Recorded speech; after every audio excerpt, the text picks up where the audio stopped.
Você sabia que o AVC tira a vida de um brasileiro a cada 6 minutos? E que 80% desses casos poderia ter sido evitado com hábitos saudáveis e controle da pressão arterial? E o mais preocupante, essa doença tem crescido entre os jovens.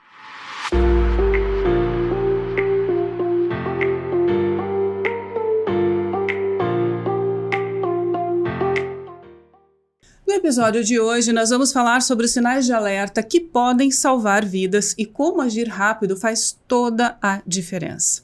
Fique com a gente e descubra como reconhecer os sinais, quando procurar socorro e quais atitudes podem reduzir drasticamente o risco de um AVC. Porque quando o assunto é AVC, cada minuto conta. Neste episódio, eu vou ter um diálogo saudável com o médico cooperado da Unimed Curitiba e especialista em neuroradiologia intervencionista, Dr. Robertson Pacheco, que vai responder diversas dúvidas comuns e tudo que você precisa saber sobre o AVC e te mostrar que prevenir é viver. Seja bem-vindo, Dr. Robertson. Boa tarde, Márcia. Estou feliz de estar participando desse podcast e discursar sobre um tema muito importante de saúde pública, que é o AVC, que requer muita atenção e ações rápidas. Eu queria justamente começar entendendo um pouco mais o que é o AVC, doutor. Então, a minha primeira pergunta é: o que leva uma pessoa a ter AVC? Bom, o que leva uma pessoa a ter um AVC são os fatores de risco que essa pessoa previamente já apresenta. Algumas doenças pré-existentes que podem suscitar o aparecimento do acidente vascular cerebral. Tá. E quais são os sinais antes de um AVC? A gente pode perceber que está prestes a ter? Nem sempre. Alguns AVCs se manifestam subitamente, sem aviso prévio, e alguns, assim, aparecem com sintomas prévios, né? Alguns sintomas como perda de visão transitória ou perda de força transitória. Certo. Okay? São sinais que antecedem, ou eles podem aparecer subitamente. E tem tipos diferentes de AVC? Os tipos clássicos de AVC são basicamente de dois tipos. Temos o AVC isquêmico, que acomete 85% dos casos, que ocorre quando há uma obstrução de uma artéria do cérebro, então interrompe o fluxo sanguíneo cerebral de uma área. E outro tipo de AVC, menos comum, é o AVC hemorrágico, onde ocorre uma ruptura de um vaso cerebral, ocasionando uma hemorragia cerebral. Tá.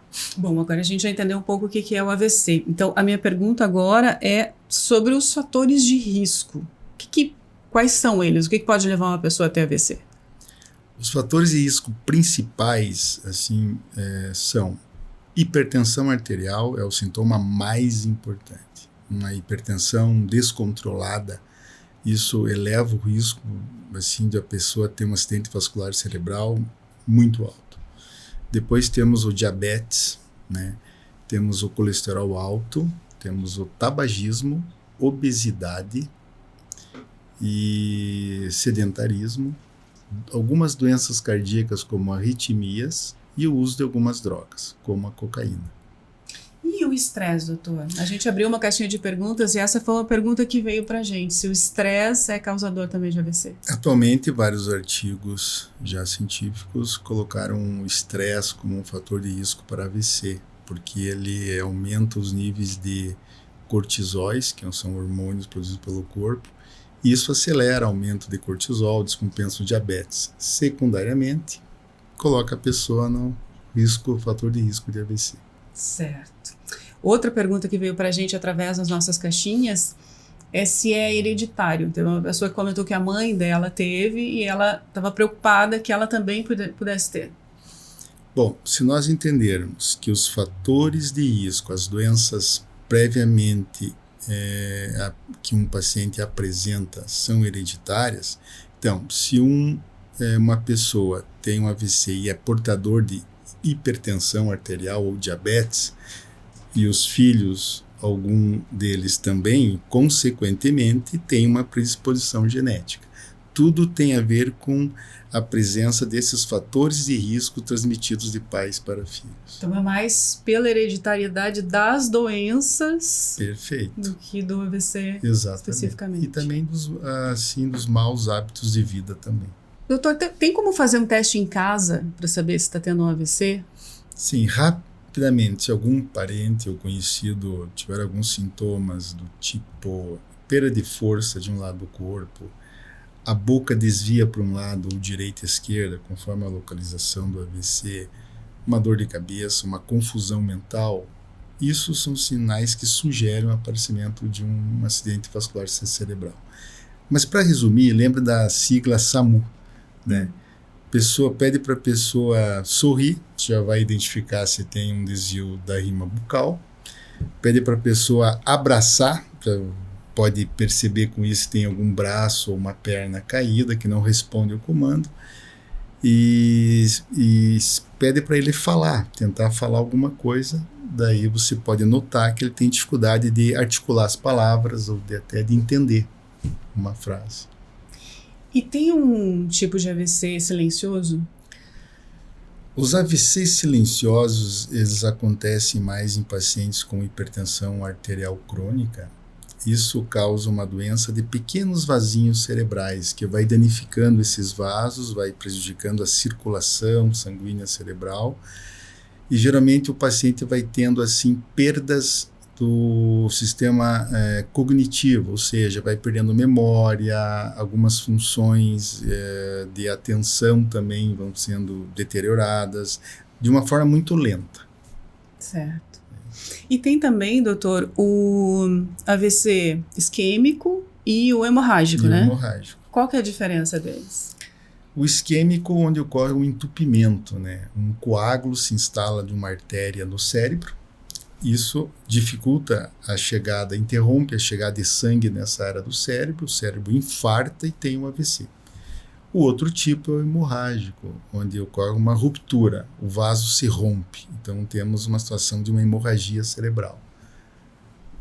Nesse caso, a principal causa é a hipertensão arterial também, mas tem outras causas associadas à hemorragia cerebral, como aneurismas cerebrais ou malformações arteriovenosas. E qual deles é o mais grave? O mais grave de imediato é o sangramento, porque ele pode elevar muito rápido a pressão intracraniana. Isso pode requerer um ato cirúrgico de emergência para drenar esse sangue, certo? Ou até um tratamento endovascular para fechar um aneurisma que está sangrando. Então, o mais grave é hemorrágico. Mas o isquêmico também é catastrófico, requer uma atenção especial. E como saber que eu estou tendo um mini AVC? Você tem que, assim, o mais frequente até no atendimento dos pacientes com AVC, quando tem um mini AVC, que também é conhecido como AIT, acidente cerebral transitório. É quando você tem uma dormência de um lado do corpo, com repetição, ou uma fraqueza transitória, vai pegar uma xícara, um copo de água, sente que está muito pesado. Então isso pode indicar que está faltando sangue numa área do cérebro que impede você de executar essa função. Ou ficar com, assim, borramento visual, transitório também. Certo. É outro sinal. Bom, agora a gente já entendeu então o que é o AVC, os tipos de AVC. Vamos descobrir então as consequências e especialmente assim o tratamento disso. Vamos partir para essas perguntas então. Qual lado do cérebro, doutor, é mais afetado pelo AVC? Estatisticamente não tem uma prevalência de lado, né? Geralmente é 50-50. O que define são as manifestações clínicas. Se um AVC acomete no lado esquerdo do cérebro, tem um tipo de sintoma. Se acomete o lado direito, é outro, né? Eu posso exemplificar, por exemplo, o lado esquerdo é da fala. Se a paciente tem um AVC no lado esquerdo, interrompe-se a fala, tem dificuldade de falar.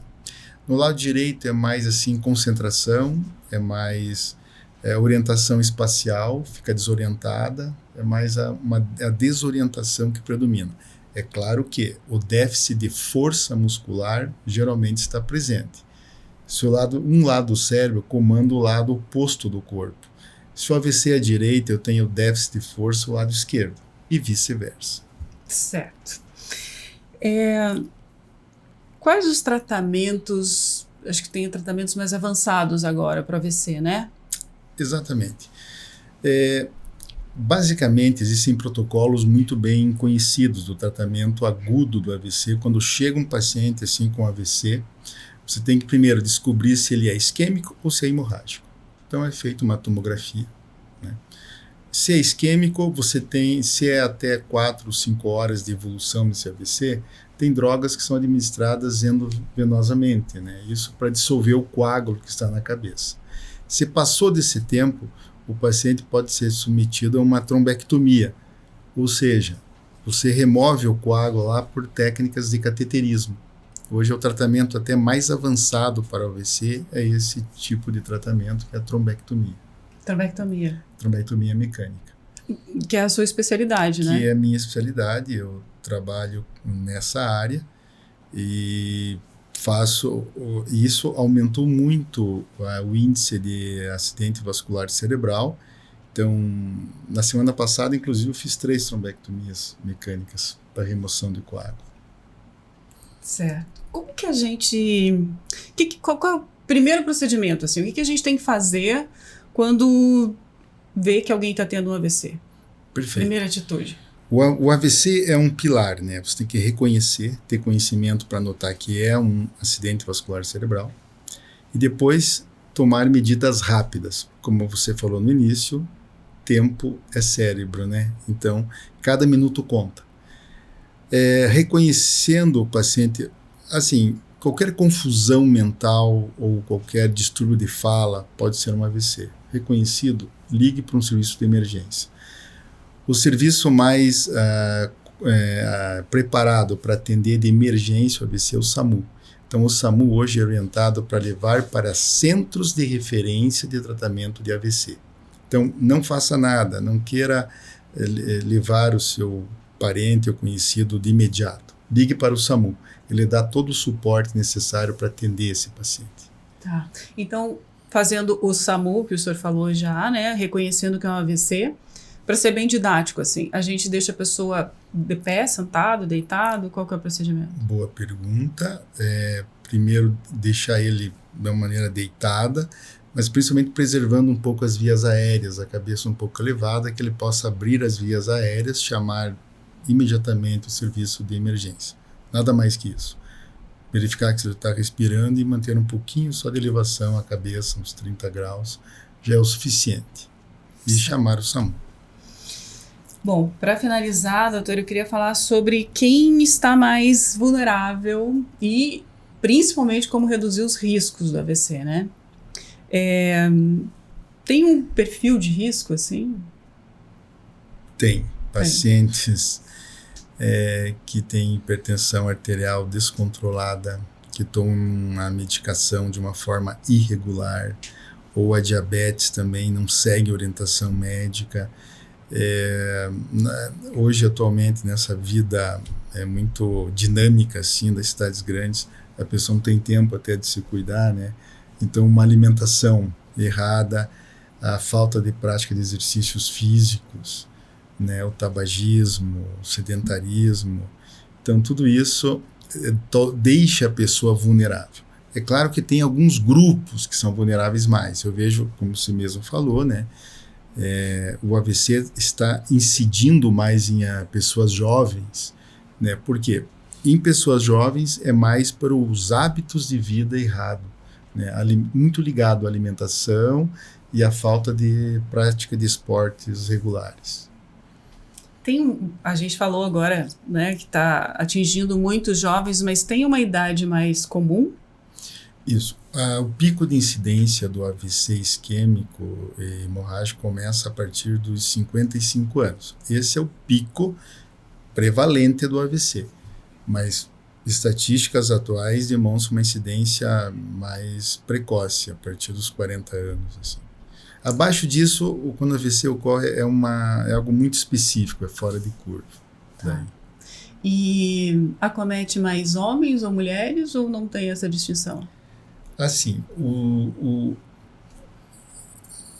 as mulheres são mais suscetíveis ao AVC porque vivem mais. Então, tendo uma vida mais longa, elas são mais suscetíveis a ter o acidente vascular cerebral. O acidente vascular em jovens acomete mais homens pelos maus hábitos de vida, tá certo? Então, está mais ligado aos fatores de risco do que ao sexo. O sexo são essas particularidades que eu falei. AVC em jovem, mais em homens, e acomete as mulheres com, assim, um pouco mais as mulheres pela longevidade delas, maior que os homens. Entendi. Interessante. E as sequelas, doutor? Quais são as sequelas mais comuns? As sequelas de um acidente vascular cerebral estão relacionadas à área do cerebral que ele acometeu. Por exemplo, cérebro esquerdo, na parte mais frontal aqui, fala, né? E distúrbio de força no lado direito. Se for o cérebro direito, pode ter distúrbios de comportamento, memória. Se for a parte de trás do cérebro, distúrbios de visão também. E a parte do lado mais afeta a memória. Então depende muito da localização onde o AVC ocorre. Mas a mais frequente das sequelas são os problemas de força muscular de um lado do corpo. Algumas coisas são reversíveis ou podem ser tratadas, minimizadas com terapia, com exercício? A reversibilidade de um acidente vascular cerebral está ligado muito à área afetada e quão rápido foi esse tratamento. Isso minimiza as sequelas, aumenta as chances de recuperação a médio e a longo prazo. Então, quanto mais rápido tratar, sequelas são minimizadas consequentemente. Né? Mas, assim, daí existe um tratamento, um protocolo de reabilitação através de fisioterapia e cuidados especiais. Certo. Bom, doutor, nós falamos aqui, né, o diálogo saudável, então a gente tem um hábito aqui de pedir um hábito. Mude um hábito para ter uma vida mais saudável, para ter uma vida melhor. Então eu queria pedir para o senhor indicar para nós, para todo mundo que está assistindo esse podcast, um conselho, uma mudança de hábito para evitar o AVC. Na minha opinião, acho que um conselho, uma dica de hábito é faça consultas regulares ao seu médico de confiança, seu cardiologista, seu clínico geral em si. Faça check-ups com rotina, porque esse hábito vai ocasionar outros hábitos saudáveis. Seu médico vai te indicar para controlar a pressão, vai te indicar melhorar a alimentação e a praticar esportes. Então, faça check-ups regulares. Conheça seu corpo. Descubra algum problema que está escondido e que pode ser a causa de um AVC futuro. Perfeito. Muito obrigada, doutor. Foi um prazer recebê-lo aqui hoje, passar todas essas informações importantíssimas para a gente. É um prazer. Muito obrigada. Agradeço o convite, Márcia. E obrigada a você também, que vem nos acompanhando, vem acompanhando todos os episódios do Diálogo Saudável, né? Eu espero que esse conteúdo te ajude a lembrar de que, quando falamos de AVC, cada minuto conta, tá bom? Não esqueça disso. E reconhecer os sinais e agir rápido pode fazer a diferença entre ter sequelas graves ou, mais do que isso, salvar uma vida. Tá bom? Muito obrigada pela sua companhia. Compartilhe esse diálogo saudável com quem você ama. Passe essas informações, tome os seus cuidados, consulte o seu médico e continue acompanhando a gente aqui. É um prazer ter você. Até o próximo episódio.